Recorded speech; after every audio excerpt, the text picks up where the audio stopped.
Hi, everyone. Welcome to Office Hours, where we answer your media questions 24/7, but not 24/7, but really 7 days a week. We always, I like to say 24/7. It's an aspirational thing. Let's go ahead and jump into the questions. Bill, what do we got? First question this morning comes from David Brady in New York City, and David wonders, LoudLabs Sound Desk and all of the Rogue Amoeba apps have been certified Tahoe Ready. Is this compelling enough to make the move? And if not, what's holding you back? Good, Jeff. Holding me back is two primary things, and that is Audinate's support for all the Dante things and Pro Tools, two software companies that tend to lag behind in Mac OS approval. Go, Jeff.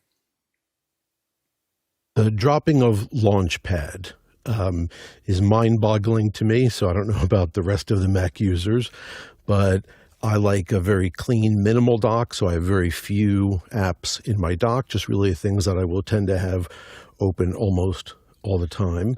And I've been a long-time user of Launchpad, which they got rid of in favor of this apps window, which is less good, doesn't remember its size even if you resize it.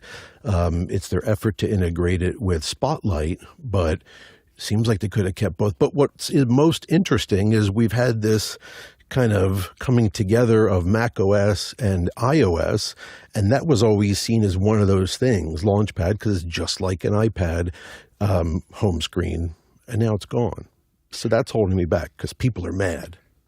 It's funny. I forgot that Launchpad existed. Like I when you said Launchpad, I was like, "What is Launchpad?" Like I can't remember. I remember opening it every once in a while. I'd hit some button and it would pop open. I'd be like, "What am I looking at here?" And then I'd go back to what I was doing. Go ahead, Jeff. I was going to say, Jeff, I'm to blame for them killing Launchpad because I've never used it in the entire time on a Mac. And honestly, I don't use Spotlight mainly because the shortcut Command Spacebar is the record shortcut in Pro Tools. So the first thing you do when you install Pro Tools is disable the Command Spacebar Spotlight shortcut. So I never use Spotlight. Go ahead, Mickey. And yeah, just to add to that, for Pro Tools users out there, if you have a number pad, number 3 on the numpad is also a shortcut for record. But aside from Rogue Amoeba, their software is just as one single suite of programs. You have to make sure every single piece of software and every single piece of hardware is certified for use with the new OS.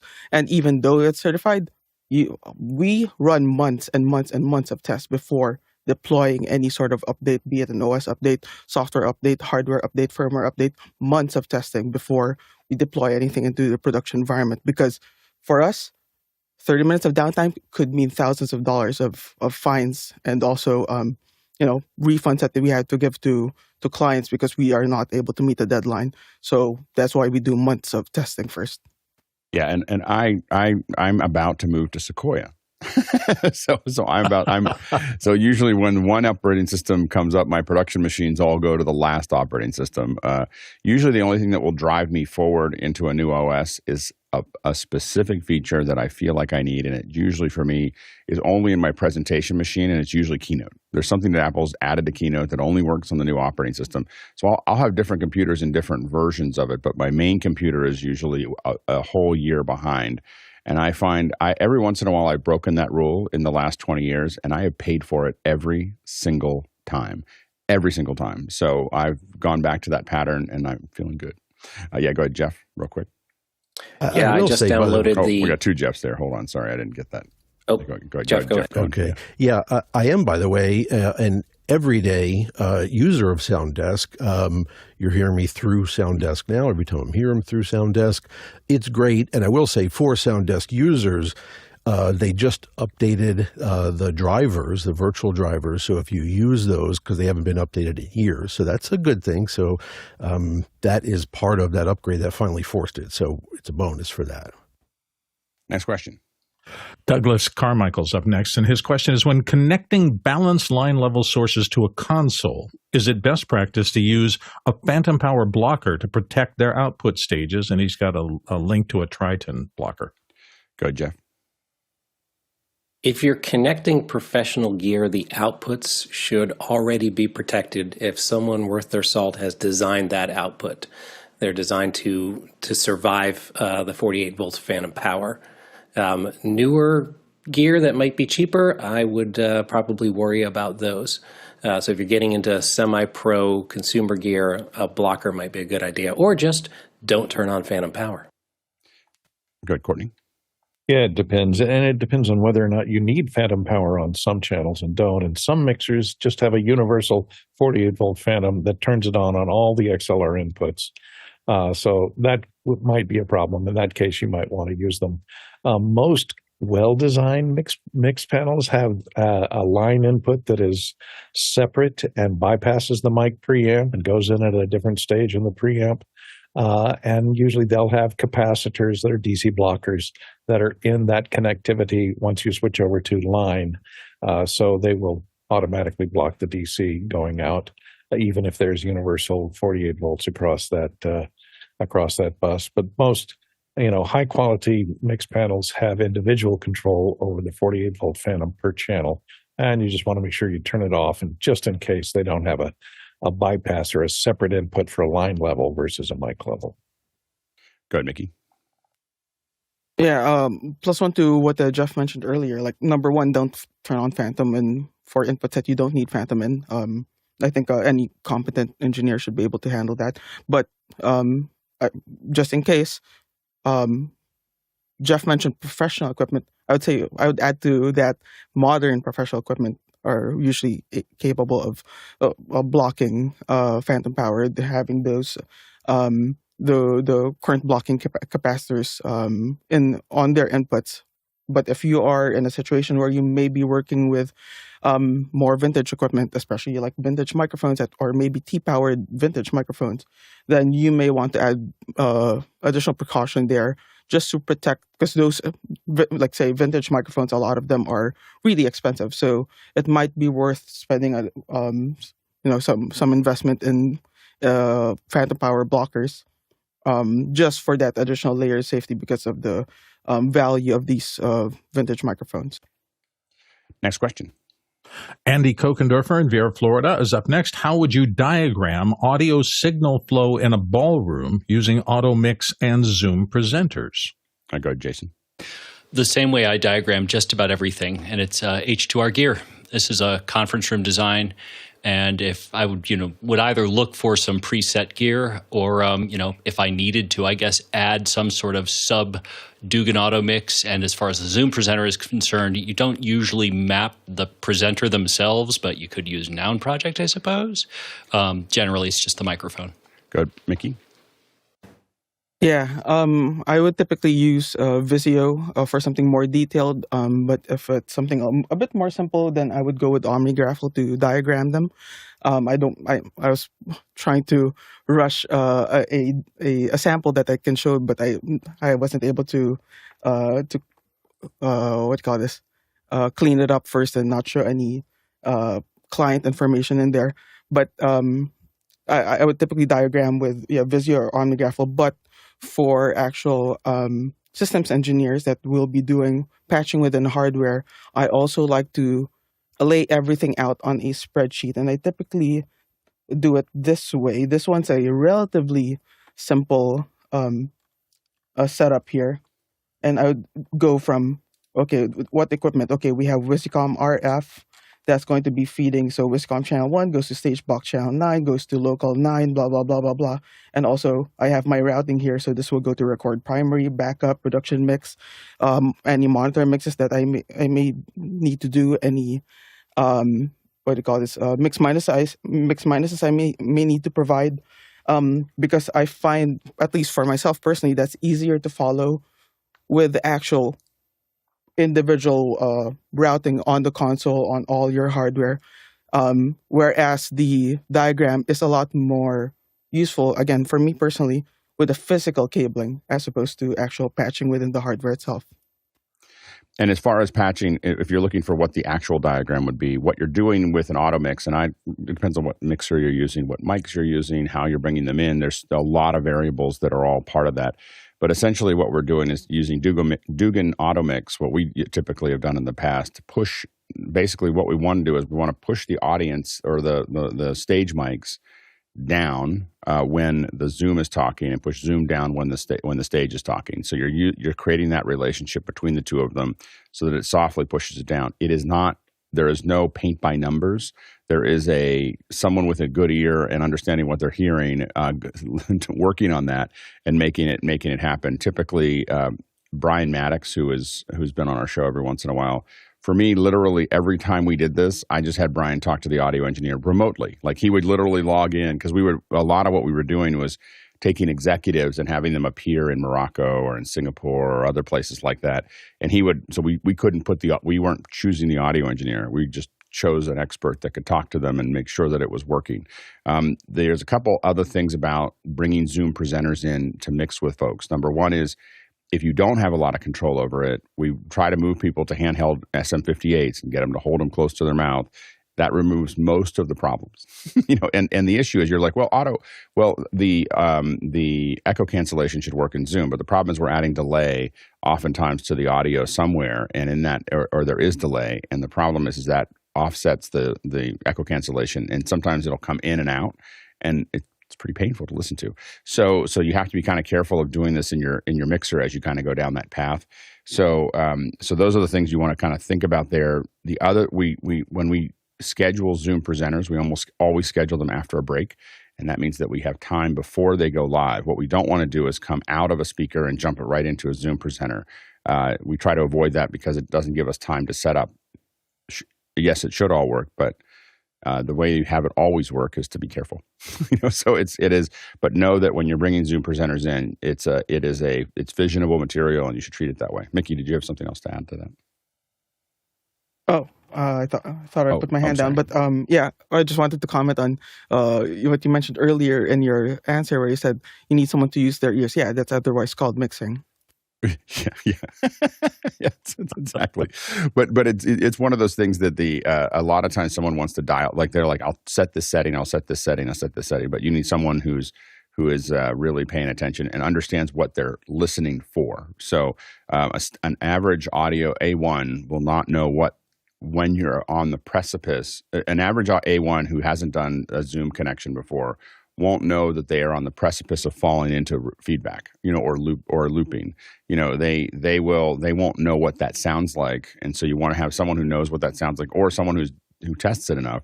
Again, every time we do this, we test very, very carefully, and it's why in the early days, a decade ago, we were the only ones that did this successfully. It was because we were careful and we respected how dangerous it was. Next question. Peter Moore is back from Auckland, New Zealand with this. The Sequential FOURM has been released. Sequential has had a couple of new ones lately. Thoughts? And he's got a link to a YouTube video. Go ahead, Courtney. Well, my thought would be I haven't had a chance to really take a look at it yet. It's a digitally controlled analog synth FOURM here with two oscillators. It is polyphonic, which is unusual for an analog synth. Some of the newer, the Behringer Poly D, which I have, and I think Alex got one too, does do some degree of polyphony, where you can play more than one note at a time. This has two oscillators and an LFO, and everything is pre-patched, so you don't have a lot of flexibility in changing the patching or the routing. But it's interesting. It does have MIDI inputs on it, and some probably digital effects or digital control. So I haven't had a chance to listen to the audio yet, but it's an interesting entry level, probably digitally controlled analog synth to give you those sweet old analog sounds that were so good for bass lines. Next question. Jeff Francis in Columbia, South Carolina, and here on the panel says, thoughts on UV filters for lenses. Are they needed indoors, and is it worth it to protect lenses from damage? Go ahead, Jason. No, they're basically not used indoors unless you can damage your lenses indoors, which if you're me, you absolutely can. You can damage your glass anywhere you take it. So I kind of swear by the B&W UV haze. I don't know if it's the best. They're between $75 and $90, depending upon the size. This is a 77. I have ones going as large as 22 or 82, and they have absolutely saved several $1,000 lens elements for me. Go ahead, Mickey. Yeah, most modern lenses have UV coatings on them already built in, so there's no need for an additional UV filter on top of the lens itself. I would be wary of adding additional unnecessary glass in front of your sensor. Why put cheap glass there just to that may degrade the image if you don't need it. Just of course be careful with your glass. And if you're doing this professionally, one should be able to take care of the equipment that they're using. Good, Courtney.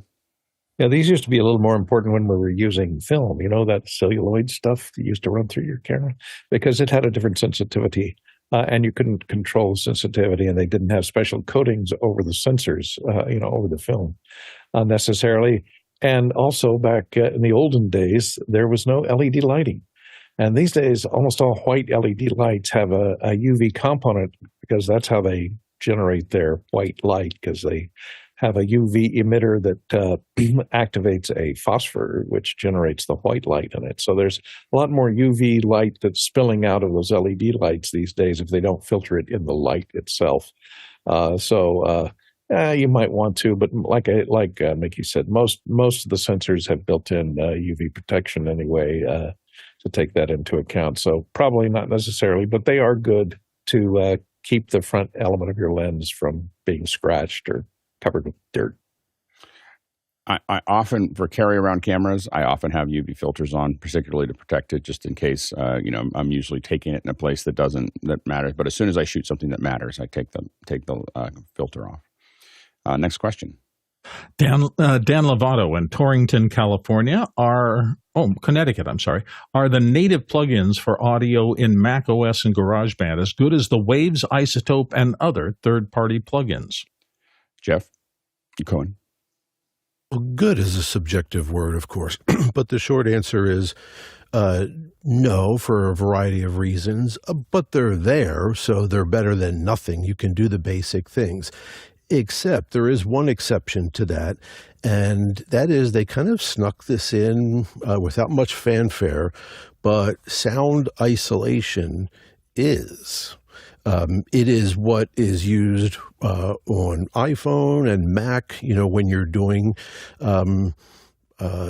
noise reduction, all that other, it is their machine learning. It's the full thing plug-in, very basic controls. It is just a site showing very basic controls, but very sophisticated plug-in, and it works real time. I've used it, for example, in Sound Desk. I'm not using it now, but you can, so it's very cool. Everything else, very basic. And also, of course, the UI people care about, also very basic. Go, Jeff. I would say that some basic plugins are quite as good. EQ, delay. We've been doing EQ for decades now. The DSP code, the design of EQs is pretty well established. Getting into more complicated plugins, certainly like an Izotope noise reduction, no, it's not going to be as good. That's why they can demand the money they get. Also, when you get into nonlinear plugins, distortions, limiters, those kind of things, handling nonlinear in the digital domain is quite difficult. So that's why some of these higher end waves and those kind of things will upsample in the plugin to handle harmonics that are created beyond the Nyquist half the sampling rate and deal with those properly. So you have these upsampling plugins that upsample, do the math, then downsample and give you your output. So those are not going to be replicated free in a plugin that comes with an app. Go ahead, Mickey. Yeah, I agree with Jeff. The two Jeffs. The basic processing plugins, EQ, dynamics. Those are relatively like mature processes done in the digital domain. So, an EQ will do what an EQ does. A compressor will do what a compressor does. There certainly are variations in terms of how compressors of different types from the different manufacturers react to the signal coming in. Like, say, if you throw an SSL emulated plugin from Waves in, it has different tonality, different color, different attack and decay with how they process the signals. Same deal with EQs. There are some EQs that have additional feature sets, such as one of my favorite plugins, FabFilter Q4, amazing dynamic EQ. You don't typically find those with the built-in plugins that you find with the Mac OS and your DAWs. When it comes to more complex stuff, as Jeff Francis mentioned earlier, noise suppression, you really want to go with tools that have, or companies that have developed more mature tools, such as Izotope for that, or Cedar for noise suppression. There's also Accentize DX Revive for more smart, noise suppression processing. Though, saying that though, there are some things like, say, for example, the built-in reverb plugin in Logic, I think that it's called Space Designer. It's fantastic for something that's built in. There are little like gems like that, like Space Designer, that's really, really useful and actually used in professional productions, as opposed to, the built-in EQs and dynamics. Professionals would typically go for something more advanced. If you are watching this on YouTube and you're not in Mukana, you're missing half the show. Half the show is the chat that people are talking and discussing this, asking questions, voting on questions. And you can be part of that too if you'd like to go to officehours.global/join. Sign up there. We'll start sending you emails, and there'll be links to our Discord and to Mukana. Next question. Paul Wallace in Austin, Texas. What's the best acoustic treatment and is aesthetically pleasing for a typical sized room in your house? Go, Jeff. Well, here we go with this word best again. So that's going to be subjective. But nowadays, I think virtually every one of these, credible panel companies or acoustic treatment companies are, of course, paying mind to not just the basics, but to aesthetics. Here's just a few that I've come across, or many we've talked about previously. The other thing that is really interesting to me, and I've had some clients do, is this custom panel. So you take any image that you have, or I doubt the copyright police are coming into your living room, virtually anything, and you can make that into a panel. So, of course, the point is you just have basically a piece of art hanging there that is a panel. So Acoustical Solutions is one. ATS Acoustics, they also have that. And by the way, most of these credible companies also have at least a free quick consultation, and they can do complete room analysis to figure out really what you need. Gig Acoustics with a K is another one, and Audi Mute is another. They all have complete visual pleasing, as well as all the ones I've seen. Again, these at least have the ability to do customs. Go ahead, Courtney. Yeah, I think as far as aesthetically pleasing, the other thing is important is you got to block the parallel hard surfaces. And if you have a hard floor, think about a nice hand knotted Turkish rug, area rug to put over it. That can be much more pleasing to look at than just your typical carpet. And you could maybe go for a tapestry, some ancient tapestries to hang on the wall that are interesting. If you don't want to do that, of course, there's acoustic foam that you can get in a variety of colors that you can paste on the wall, like that is behind Mr. Cohen's right now. That can be, it depends on what your idea of aesthetically pleasing is, I guess. But those are two alternatives. Go, Nikki. Yeah, I was gonna say exactly the same thing. It depends what you mean by aesthetically pleasing, and different. You mentioned a room in your house. Different homes would have different designs that may require different types of design for the acoustic treatment. So in perhaps some homes, like some fabric covered panels like what I have behind me, that I know some people that hire mural artists to paint using fabric paint on the panels and give them a nice mural on a bunch of panels on the walls. Perhaps some in other homes, something like slatted bamboo acoustic treatment might work better.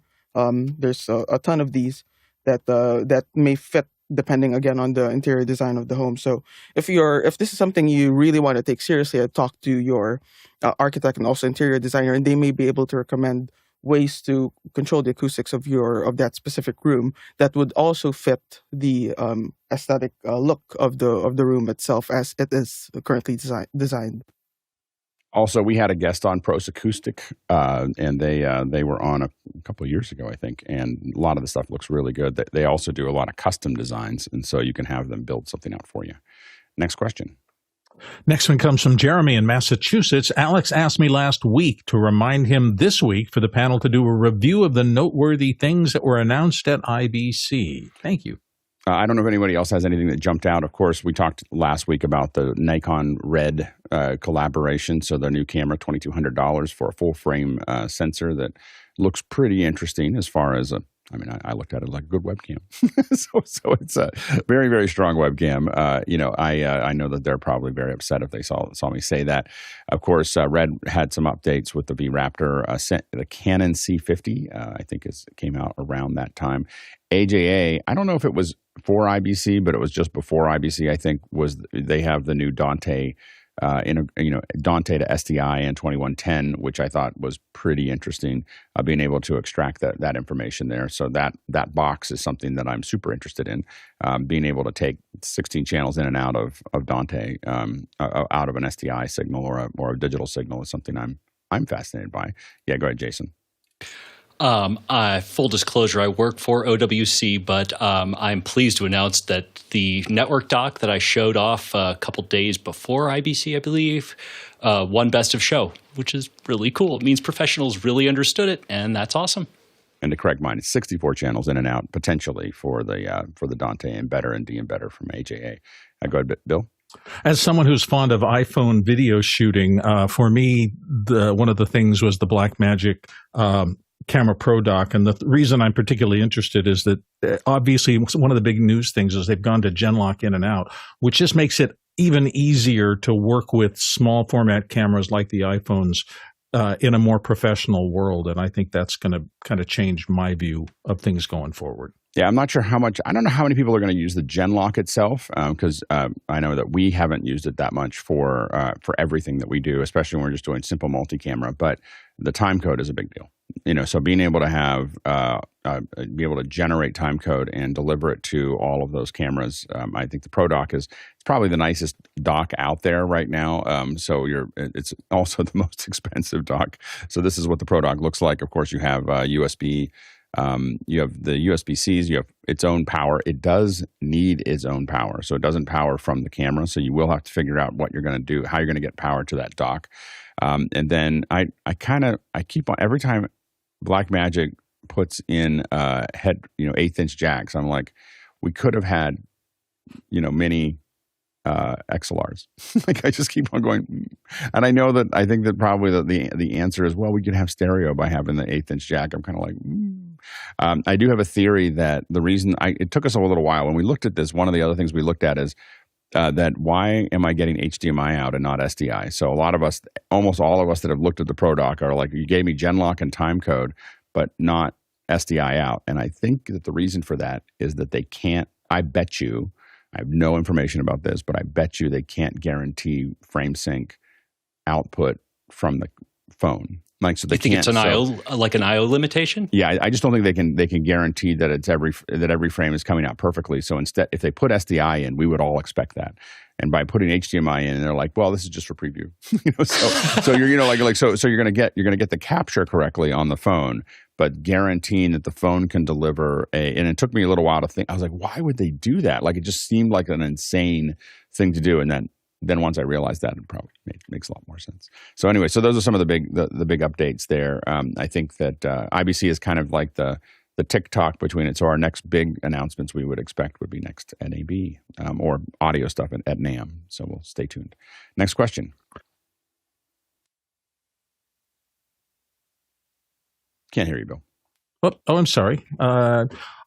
Peter Moore, Auckland, New Zealand. I know a few people collect old MIDI modules like the classic Roland MT-32. My old Ensoniq VFX-SD synth still works. I had an ES-Q1 and the Fizmo. What role do you think that old hardware, particularly synths and keyboards, plays in modern software, in the modern software synth world? Go ahead, Courtney. Well, some of the old keyboards, and I have one of these Kurzweil K2000, which was famous for its vast synthesis, which was unique at the time. It did have a few problems. I have upgraded it recently because, its main input was a 3.5-inch floppy disk, and it had a SCSI connector, so you could put almost,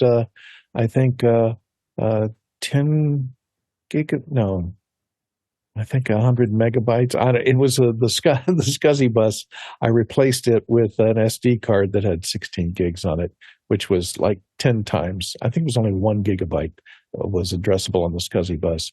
But I replaced that. They make aftermarket things that you can go into these old synths and upgrade them for the type of memory that they had, and the sample ROMs can be updated.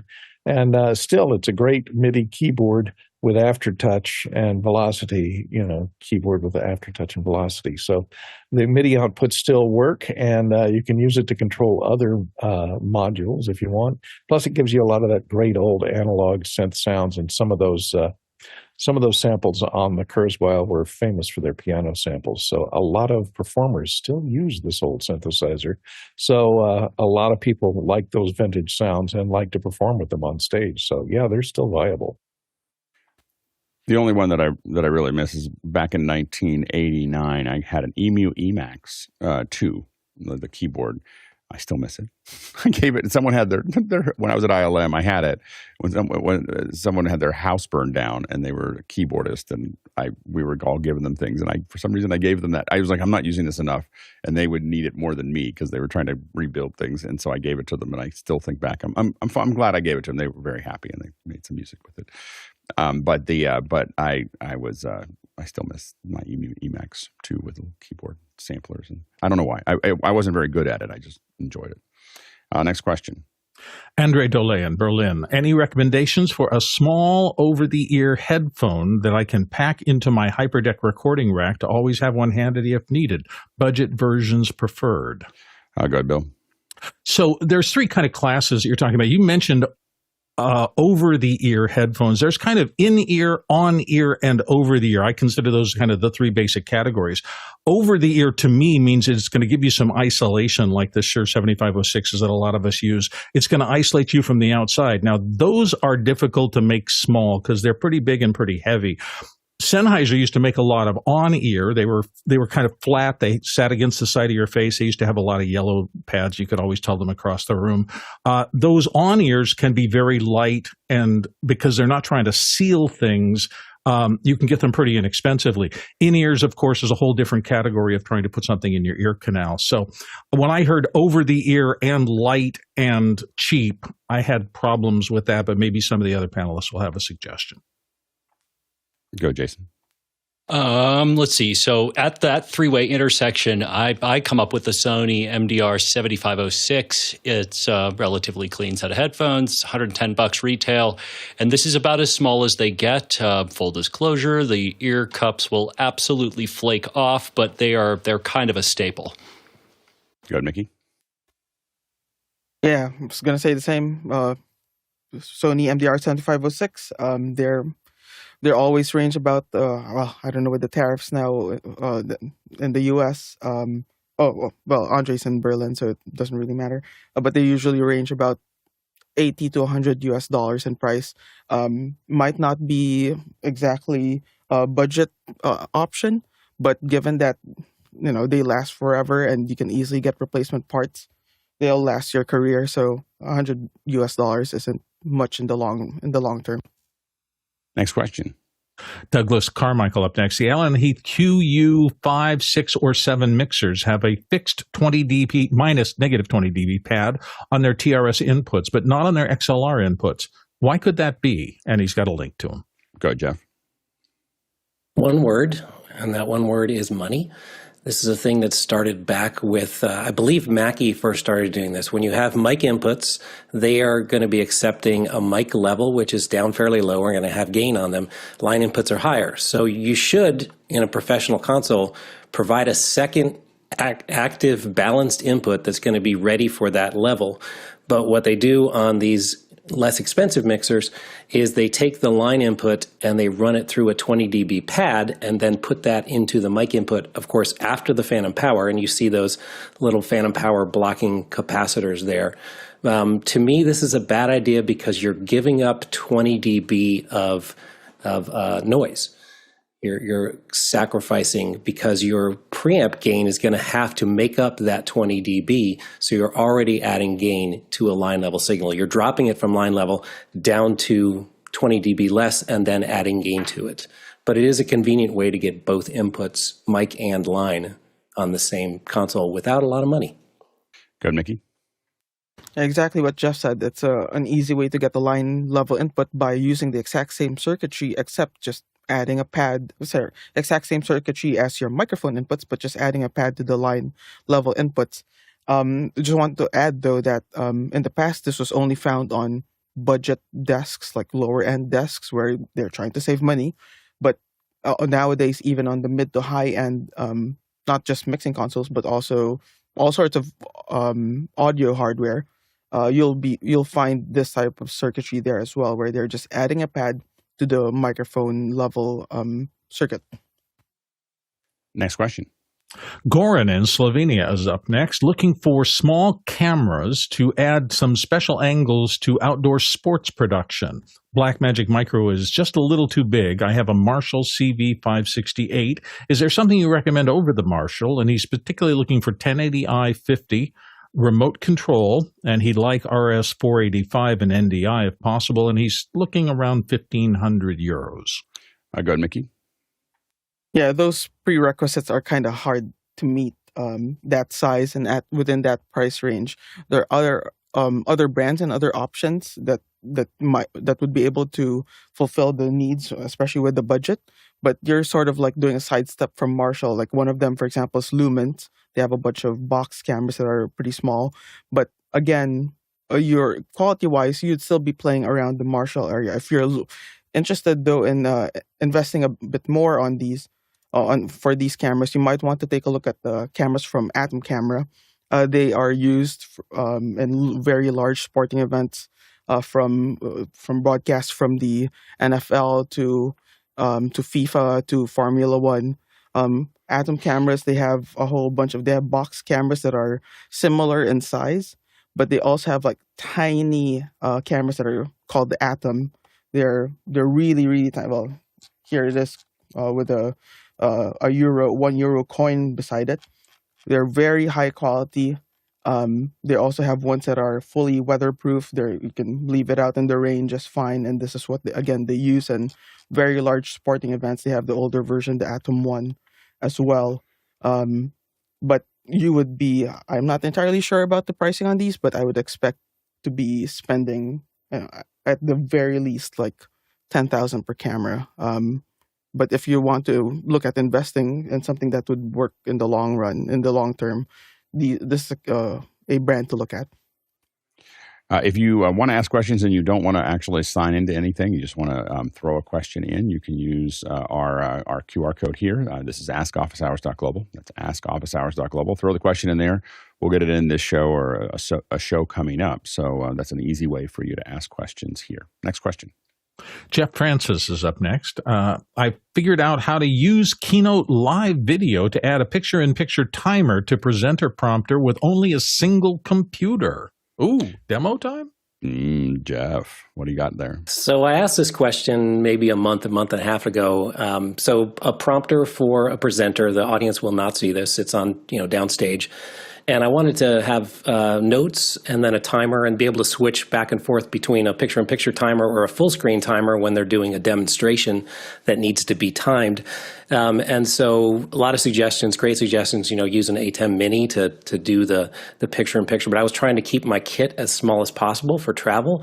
So I actually took a USB to HDMI output from one output of my Mac. So I had another screen, and that's where my timer goes. And then I took a simple HDMI to USB-C capture device that comes back into the Mac, and that is the live video for Keynote. So you can see that I can put up my notes, and I can have the picture-in-picture there, and you see that timer's going. I use a app on timer, and I can switch to a full screen timer, so I can freely in the Keynote determine what the looks that I want on every page. Keynote? Like, what are the settings in Keynote to create that? You insert a live video, which is just like inserting a video in Keynote. My curiosity is how do the viewers not see that with a live video? Oh, this is only for the presenter prompter. This is not slides that are going to audience. Oh, got it. It's not the same slide deck. Right. Got it. Okay. There's no slide. Yeah, it's just notes for the presenter. They're just talking, and there's separate control for images and that kind of things. But they wanted it's a not rehearsed show, so they wanted extensive notes. It's a Q&A, so they want to have their questions up there, and then there's timed cooking demonstrations along with music. So I'm actually controlling the timer so the chefs can see how, I have, this was a count up timer. I have count down timers, and I'm nudging the times on the countdown timers to make it end with the music so the chefs know to end their demonstration at the right time. But it became a very simple kit just with those two cables to bring that back in. That's great. Yeah, go ahead, Courtney. Yeah, I applaud you. Very ingenious use of existing hardware and software. Of course, it's not new, because the first computer-based teleprompting software, which I wrote, had a built-in timer in it with a stopwatch control on the controller. So the prompter operator could start and stop the stopwatch, and the person reading, not only did they see their scrolling text, but they had a timer up there in the right-hand corner and a line counter, and they had a variable position pointer to show them where they were within the script as they read through it overall, which stayed on the screen or could be positioned off the screen, depending upon whether you overscanned it or not. So not a new idea, but you did an ingenious way of achieving it with off-the-shelf hardware. Go ahead, Jeff. Courtney, as the only person on the panel currently wearing a hat, I would ask you to take off your hat to yourself. Because if I had one, I would do it. And maybe hang it on your Emmy behind you. Now, would you ever think about using something like Mimo or Ecamm or something like that, where you could composite you could composite multiple things inside of the same app? It seems like you could have these as different screens and kind of pull them together. It wouldn't add more hardware. It would just add more. It would just be two deliveries. Does that make sense? Would that be something you'd consider, or is it something that it would be something I'd consider. Look into a software solution to do that. Because the timer is a web thing, right? It's a web. Right. So you could either Ecamm or Mimo or OBS. You could have it be I'm looking at this web page, and then I'm also grabbing a screen grab, because one of the things that Keynote did was that whole like pop open a window instead of taking over this full screen. So it opens up that window, and then you could say, grab that window and grab this web page and then put them together. And then you might even have some more design opportunities, in there to do that with. I'd be curious if that worked. So, version 2. Exactly. Next question. Paul Wallace, Austin, Texas. What are the audio input capabilities of the Nikon Red breakthrough camera? Anything worth noting? Go ahead, Mickey. So yeah, it has a like most mirrorless cameras, it has just a 3.5 mil stereo audio input on it, which again is probably sufficient for like a scratch or guide track.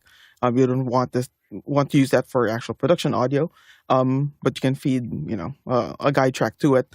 It also has a similar to the Sony cameras, also has a cold shoe mount with contacts on it. Similar again to the Sonys, they do sell a little top mic that you can use on it. So I would imagine there might be a possibility down the line where they also create an XLR input accessory for that. But at the moment, in terms of actual audio inputs, you're stuck with just a 3.5 mil stereo jack. Next question. Chuck Swan in Bristol, Wisconsin. Speaking of timecode, is there a way to get longitudinal timecode into or out of the ATEM Mini Extreme ISO? He'd like, I think, to jam sync to an ATEM. Go ahead, Mickey. You cannot jam sync the ATEM itself. It will always utilize its built-in highly inaccurate clock as a timecode source for that. But you can, with a lot of luck and a lot of convoluted systems, get LTC out of it. You'd want to. This is an ATEM Mini Extreme ISO, so this would be an HDMI output. You'd need to convert that HDMI to SDI and feed that into a Terranex Mini that has XLR audio outputs, which also allow you to switch one of the channels, I believe the left channel, to be an LTC output instead. And you can use the ATEM as your clock master and feed the rest of your hardware from that. Sometimes it works, sometimes it doesn't. Blackmagic Design, thank you. But that's one way that we've had to do this with Blackmagic Design switchers and timecode. Next question. Jeff Cohn, Miami Beach, Florida. From the 2025 NAMM Show floor, behold the best, wow, dangerous word, the best interviewer's mic, and he's got a YouTube link. Go ahead, Jeff. Yeah, now note the question mark, of course, at the end of it, because by no means, I think, would any of us, anyone listening, consider this the best. But I did get a chuckle, and I thought it was interesting. Really quick, I'll show it and play it, because there's really two things going on here. Let's listen just a little bit. And I wonder, just as I'm getting this ready, is this ignorance is bliss, which is beautiful, or is this a conscious compromise, basically? But let me see. Are you guys seeing this? Yes. Okay. So for most creators, I don't really think it's a conscious compromise. Sorry? Go ahead. Here at NAMM 2025, and I'm with the Gas Lamp Killer. Gas Lamp. I got one question. And so, I mean, how do you convince him of the convenience that he's getting, that he's, he can rip this mic off of his collar and interview his guest? And the other thing I will point out, we've talked about this, Mickey's talked about, you can hear the processing in this. So it is both an example of probably some miraculous post-production recovery from the horrible audio that he recorded. So it's amazing, but also you can hear how horribly destructive it will be to that audio. You hear all the artifacts and everything else. It's NAMM. Like, this is an audio show. Like, what an embarrassment. I'm sorry. I'm just like, I'm tired. I get so frustrated with these. I mean, creators, this isn't conscious, whatever. This is them not knowing any better, and then, or not paying attention, or not watching YouTube like 6 times to realize that they should have mics that actually sound good. Like, it is so easy to have an SM58 connected to something and, with a wire to a Zoom recorder, and it will sound 10 times better than what they just did there. And it's just, I get there's a place for everything, but I see a lot of this kind of, I can't say the word on this show, but I just see this all the time on things, and I just turn it away. I'm not going to watch this. Like, it's just like it's an insult to the viewer.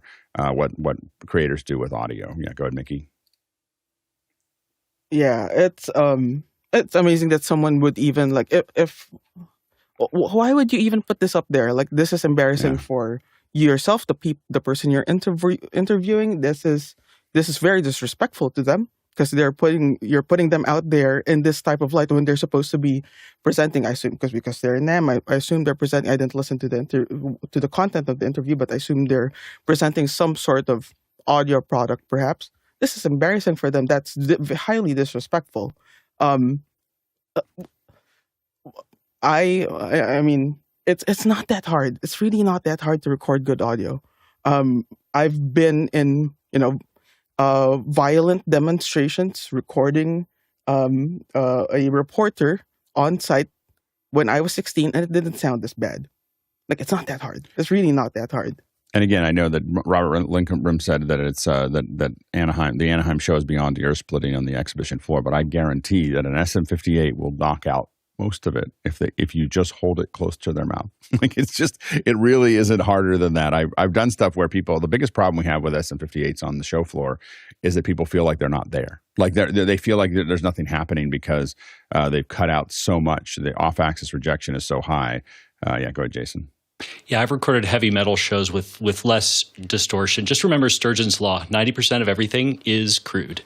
Yeah, my only thing is, if you're a creator and you're watching other creators do stuff, stop. Watch professionals do professional things and figure out how you're going to get closer to that. I get people, they have a visual, they have a creative idea, but it doesn't take much. This is part of why this show is here. It doesn't take much to make it good. Like it's not really that hard. And it doesn't cost a lot of money. It doesn't take a lot of work. In fact, buying the Zoom recorder or an interface for your phone, and an SM58 is less than probably that little wireless piece of junk. Next question. Douglas Carmichael's up next. The Nikon ZR cameras look very appealing for someone starting out in the DSLR world. Would the kit lenses be enough? Go ahead, Mickey. So yeah, I just want to clarify and just put things into context. The ZR is a mirrorless camera, not a DSLR, and it is targeted at the motion picture / video world more than the stills world. So saying that, with I believe these are the different kit lenses that you can get with them. There's a 50mm prime, 35mm prime, and a 24 to 50 zoom. I would say you might be able to be happy like with your first week with it with the 24 to 50 millimeter zoom lens, but that's a highly limiting range for that. You're stuck at 24, which is a fairly wide angle lens, going up to 50, which is a standard 50 millimeter. So you don't have anything that goes up to the telephoto range. So you might be able to play around with it for a week, but you will be wanting to either add on to your lens selection, or perhaps sell this 24 to 50 and get something like a 24 to 105 or a larger zoom range, so that you can go around and capture more. And then once you have a nice zoom range as your base level, start to invest in primes so that you can start capturing sharper images with perhaps a shallower depth of field. Go ahead, Courtney. Yeah, I agree with Mickey. The zoom gives you the most versatility. It depends on what you're going to be using it for. But if you look at the quality of the three kit lenses that they offer there, and one interesting thing to look at is the zoom lens is the smallest one of the two. The most expensive is the 35 millimeter wide angle. And look at the size of that amount of glass that you're getting in that 35 versus the zoom. And the zoom, you're probably going to sacrifice f-stop. You're probably going to have a little higher speed on the 50s. I haven't looked at the specs on the kits, but yeah. Not only is the zoom heavily crippled when it comes to aperture, it's variable, which is for me a big no-no. Like, I just don't want to see variable aperture. I don't want things getting darker when I'm zooming in. like that's just like, no. It's not that I never use that, but it's something that I am generally pretty frustrated with when I see any kind of variable aperture. So yeah, I definitely would not.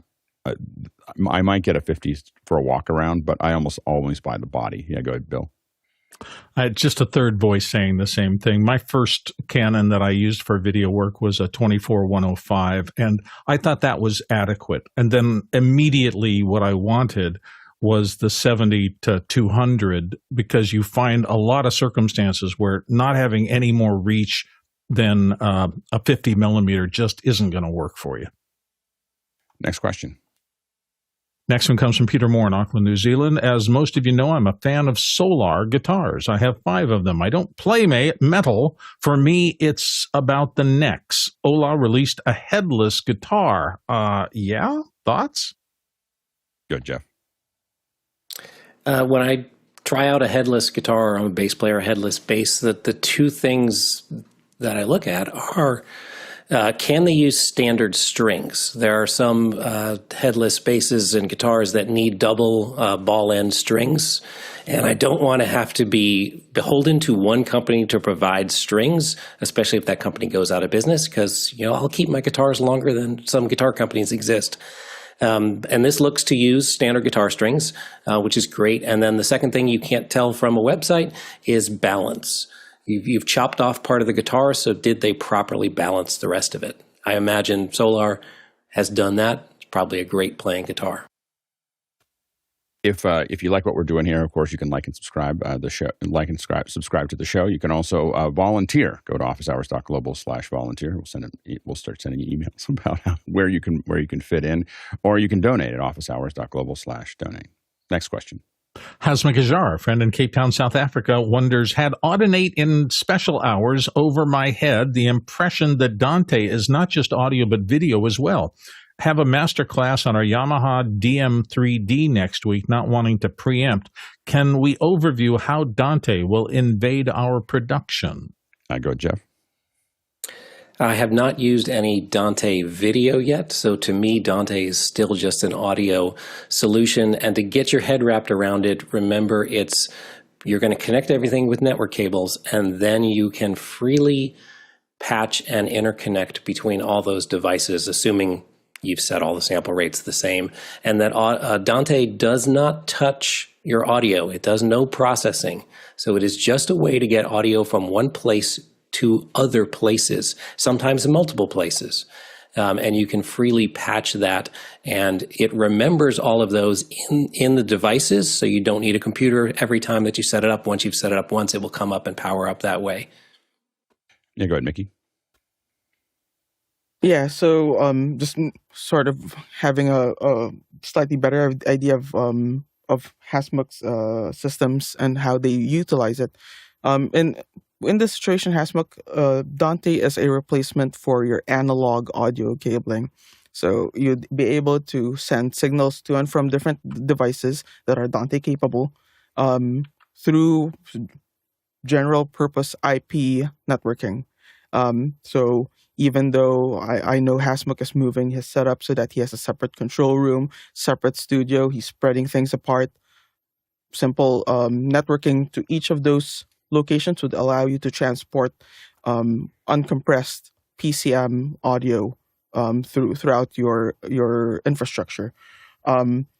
Also, yes, Dante is also Audinate also has what's called Dante AV, which includes video transport as well, IP video transport. I have not used it personally myself, but I'm starting to see it pop up in enterprise infrastructure installations for office conference rooms and events halls. But I have not seen it being used by actual production companies just yet. Yeah, I just did a project where I had to kind of build a bunch of things quickly with speakers and AES and a lot of other things, and it was a big pile of little Audinate of all of the Avios, just kind of delivering everything where it needed to go, along with a central mixer, which in this case was a Scorpio, and it was just there's so much that would have been required for me to do this any other way. Being able to tie all that stuff in, once you get used to Dante, it's pretty good. Next question. Eduardo Augustine in Panama City. I'm trying to add professional audio to the ATEM Mini Extreme. Which should I use, Radial ProAv1 or ProAv2? Go ahead, Jeff. Neither. The AV series is to take a consumer level -10 unbalanced thing like from a computer and feed it down to a standard DI mic output. So the AV1 takes a stereo input and makes it mono. The AV2 takes a stereo input and keeps it stereo. What you want is the J ISO. This takes a XLR professional +4 input stereo, 2 XLRs, and it gives you an 1/8" stereo unbalanced consumer output. And if we look at, if I can hit the right thing here, they even show you the little picture of professional audio going into an ATEM Mini Pro through the J ISO. Go ahead, Courtney. That would be the way to do it if you want to stay in the analog world. I agree with Jeff there. The other way you could get in is if you have a professional mixer that has a digital audio out, you could go with an HDMI embedder that could, like MuxLabs, that could take an optical out from your mixer. If you have a high quality mixer where you're getting all your audio that you want to feed in, and feed it in over one of the primary, the HDMI input number 1 over 2 or more channels, preferably 2, I guess, to get your audio in digitally into the ATEM that way, and then you can get it into your software that way. Good, Mickey. Yeah, I was going to mention the JISO that Jeff Francis mentioned earlier. That's a way to get balanced signals into the consumer line level inputs that the ATEM Mini has, but that would still be running your audio through the horribly noisy and high jitter audio circuitry within the ATEM Mini. The recommendation of Courtney is good, but that would take up one of your HDMI inputs. So you might want to look at other options aside from that. What I would recommend, because I know, Eduardo, you do have cameras with balanced XLR inputs that can take line level in. I would embed audio into one of your cameras and take that in via HDMI, and that would be transporting that signal into the ATEM digitally, so you don't have to deal with the analog noisy analog circuitry within the ATEM. And also, another plus side on that is your audio would already be in sync with that specific camera's imagery, because you're embedding straight into the camera. You don't have to dial in delays for that input. And the other thing to think about is the traditional way of doing this, which you may be already doing, Eduardo, is just to embed afterwards. So almost everything I do, I don't expect the switcher to do any kind of embedding. I have an embedder. I have something that's going to embed the audio downstream from the switcher, and that takes out a whole bunch of variables that I find problematic.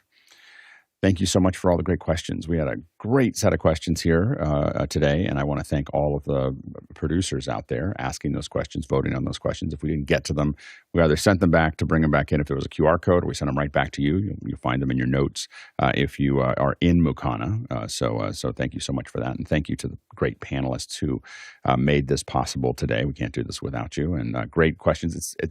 It's funny that even we still have like 6 or 8 people coming in every day, and that you can see the breadth of knowledge that comes from that. And we just really want to thank all of the panelists for being part of this. And then thanks to the incredible team on the back end that makes this possible. This is a small village. We moved something on Monday, and I really got, we did a hardware. We talked about, we used the hardware system for Monday night to talk about immersive cameras on our new channel. And that's the OH Global Immersive, if you're looking for it. And we had to move a bunch of things to make that possible. And then you get really clear of what it takes to actually put on every single show. That happens automatically in the morning, less automatically when we do it in the evening. So it's just really, really amazing. And I want to thank everybody for the support that they gave us. And what they gave us today. If we'd done this in person, we would have traveled 51,000 miles. That's 82,000 kilometers. And that is 404 million bananas for scale. All right, let's go ahead and jump into After Hours. I just sent the audio back. Oh, is it camera back day, Alex? It's camera back day. Oh, that makes Alex a sad panda. But he's got 2 iPhones now and a Genlock. Oh, yeah, that's totally the same. We can do some pretty I cool don't even stuff know with how it. you even noticed the difference. We were looking at it, the 8-axis router that we're going to use for the camera case yesterday. So we were visiting. Next month, when I get to Stanford, I promise I'm coming. I'm going to make the time. Our new friend who has big toys. Big toys. Yeah, big toys. All right. Thanks.